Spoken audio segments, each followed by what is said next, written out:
plaqué Marois. Et c'est Finn qui voit sa passe intercepteur.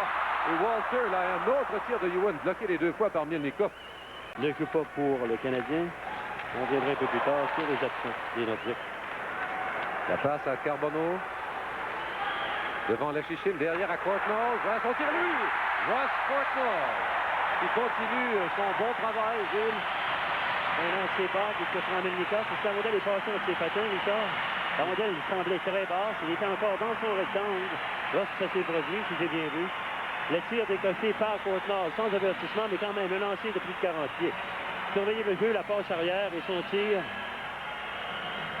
Rondelle qui vient glisser, oui. Il était agenouillé à Vincelette. Vincelette la feinte. Schneider qui n'a pas mordu et qui lui soutire le disque. Et voilà la contre-attaque de Scoden en compagnie de Richer et Corson. Scoden la passe à Richer. Le tir, oh, un bel arrêt. Un autre tir et cette fois-ci, est-ce qu'il a raté le filet ou tout simplement Mielnikov qui a réussi à faire l'arrêt? Hockey des mains de Carbonneau qui l'a repris. C'est lui qui a la rondelle. Carbonneau qui remet à Mats Naslund. Voilà son tir bloqué par Mielnikov. Le retour et le but de Lemieux. Lemieux qui a reçu un bâton en plein visage au moment où il a décoché son tir. On demande à Mielnikov de faire le premier arrêt. Alors il le fait encore une fois. Le retour a été donné devant. Et personne pour nettoyer la façade du filet. C'est Lemieux qui va en profiter pour pousser le disque dans la partie supérieure. Mais Mielnikov avait résisté sur le premier tir. Il y a eu la réaction de Lemieux aussitôt. Le lancer, il a été touché au visage. On va revoir cette séquence. Surveiller l'entrée de zone tout d'abord. Très beau jeu de Carbonneau. La rondelle qui est cédée à la ligne. Voilà le premier arrêt. Impuissant à garder le retour. Tu as vu, Richard, je crois que même son bâton est passé au-dessus de la rondelle. C'est Mario Marois, je pense, qui est en échec par Brent Gilchrist. Pour les Canadiens, maintenant, c'est Daigneault, Gilchrist, Svoboda. Et là, oh, une sortie dangereuse de Patrick Roy et Jackson qui a failli marquer là-dessus. À Desjardins, à Svoboda. À Desjardins encore une fois. De l'autre côté, c'est pour Courtnall. Voilà le tir et but. Ross Courtnall, son deuxième but. Il avait battu Mielnikov sur un lancer quand même assez bas. Ses deux derniers tirs, Richard, à noter, étaient pour la partie supérieure. Et celui-ci, eh bien, était beaucoup plus près. Enfilé le grille au-dessus du gant du gardien Mielnikov. On va revoir ici le jeu, bien orchestré par Éric Desjardins. Saisit le disque avec la chute du défenseur. Défenseur. On voulait l'utiliser à l'aile gauche, mais avec cette pénalité de match à Mario Marois, on n'a pas le choix. Là, c'est Carbonneau. Oh, le but! 4-0. Un 17e pour Carbonneau. Un beau lancer, difficile pour le gardien de cette distance, Richard. Une rondelle qui vient de nulle part. Carbonneau qui s'en empare au long de la clôture, coupe à l'intérieur. Il bouge à sa droite, le lancer se fait à sa gauche. La distance, l'ouverture était mince. Surveillez ici de la façon dont il va récupérer cette rondelle qui vient de nulle part. Et le lancer qui est bas, juste à la droite de Mielnikov. D'un angle différent. On va voir le travail de Mielnikov. Surveillez l'espace. Un beau lancer. À 0. Passe à Svoboda. Le tir est but. Est-ce que la rondelle a été touchée par Scoden? Je pense qu'il y a un joueur qui a fait dévier le disque. Une réaction devant le filet. Un lancer bas de la part de Peter Svoboda. La vue obstruée. La rondelle a probablement été déviée, Richard, devant le filet. On a entendu un bruit.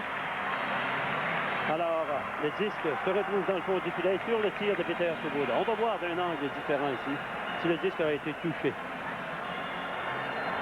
Oui. Oui, c'est Scoden, je crois. Oui, Brian Scoden. Qui fait dévier le disque entre les jambières, encore une fois, du gardien Mielnikov. Son bâton soulevé quelque peu dans les airs. Laisse pénétrer le disque. Sakic se fait une passe pour lui-même, mais Scoden qui a réussi à le rejoindre. Voilà un dégagement, ça devient une passe à McPhee. Il sera seul avec le gardien. Mielnikov qui est sorti très loin, le but. En infériorité numérique, Mike McPhee. Quel lancer, passe supérieure, encore une fois. La rondelle qui passe tout d'abord horizontale. Très bon travail à l'intérieur de la zone de la part de Brian Scoden. Il lui permet d'échapper. Par la suite, Mielnikov l'attend. Il est sorti quand même assez loin. Mais McPhee entre un peu plus à la droite, si vous pouvez remarquer. Et il va utiliser son lancer du poignet. On revoit la séquence, le beau jeu de Scoden. D'une seule main, il sort l'adversaire du jeu.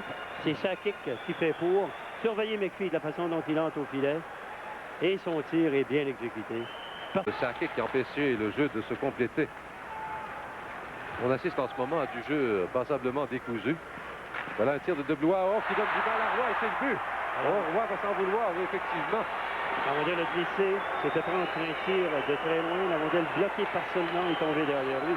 Un très bon tir, on ne peut pas soutirer absolument rien du lancer. C'est un lancer de la ligne bleue. On va revoir la séquence. Juste à l'intérieur de la ligne bleue, surveiller le tir.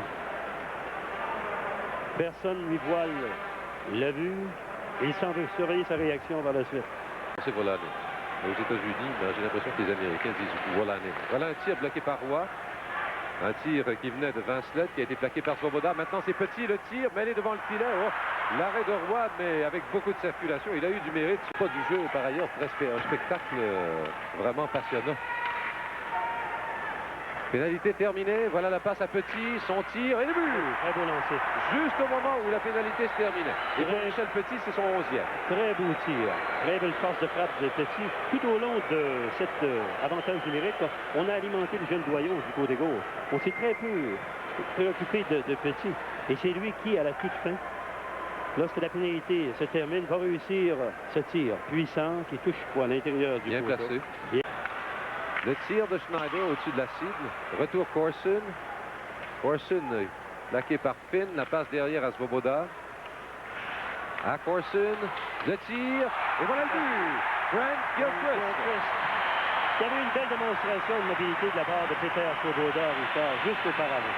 Tu l'as vu jouer à la ligne bleue, entrer à l'intérieur, ce qui a déplacé quelque peu la défensive. C'est Gilchrist qui va profiter, lui. C'est un retour de lancer, une rondelle qui a été bloquée devant le filet. Surveiller Svoboda, la façon dont il manœuvre avec beaucoup de facilité. La passe arrière, une rondelle qui vient sur le bâton de Gilchrist. Une rondelle qui dévie sur un patin, je crois. Un tir derrière Patrick Roy. Dagneau qui a failli perdre à Vermette. Là, voilà un tir du revers bloqué par Roy. Un autre tir bloqué par Roy. Et après, je pense que Vermette a touché le filet. Roy qui suivait le jeu à genoux, Gilles, avec toute cette circulation qu'il y avait devant lui. Oh, et voilà, la rondelle dans les airs, et finalement, et le but. Finalement, Tony McKechnie. Les Canadiens, Gilles, qui ont commencé la troisième période comme ils avaient commencé la deuxième, c'est-à-dire mollement. Et c'est 7-3. Patrick Roy, on a perdu son casque protecteur, son masque, Richard. Une rondelle qui a été soulevée au début plus près. Surveillons le disque, il va monter bien haut dans les airs. On tente de toucher au disque. La rondelle est poussée par la suite derrière la ligne des buts. D'aller se poster devant le filet. Se bouscule avec Leschyshyn. Voilà un tir bloqué par Tognott, un retour et un autre tir bloqué par Tognott. 32 secondes à la pénalité à Stephen Finn. Et là, c'est Shane Corson qui, voulant s'en prendre à Severin, toi, Ross Courtnall. Là, un dégagement, mauvais dégagement de Desjardins. Il a remis la rondelle tout simplement à Severin, mais qui n'a pas su la garder. Courtnall la passe avec qui? Voilà le tir. Oh, un beau tir. Ça ne comptera pas. Ça ne comptera pas. Un coup de pied sur la rondelle. C'était visible. C'était évident. Tous l'ont vu. Il n'y aura pas de protestation là-dessus. Oui. Alors, on tente le tout pour le tout. On a bien vu ici la jambe droite de Courtnall. C'est la rondelle. Par la bande, c'est intercepté par Richer aux prises avec Vincelette. La passe à Corson et le but. Shane Corson, et c'est 8-3.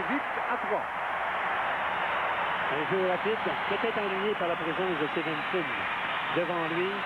Il quittait son rectangle lorsque la rondelle a été lancée en cette direction.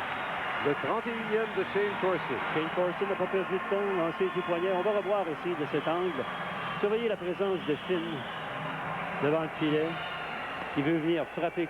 Remis à Jackson.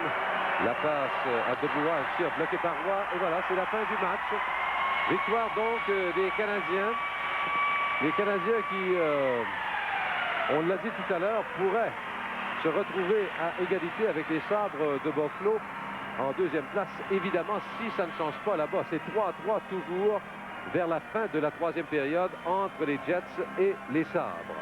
Il est lancé 35 par les Nordiques dans le match, 32 par le Canadien. Il y a une chose certaine.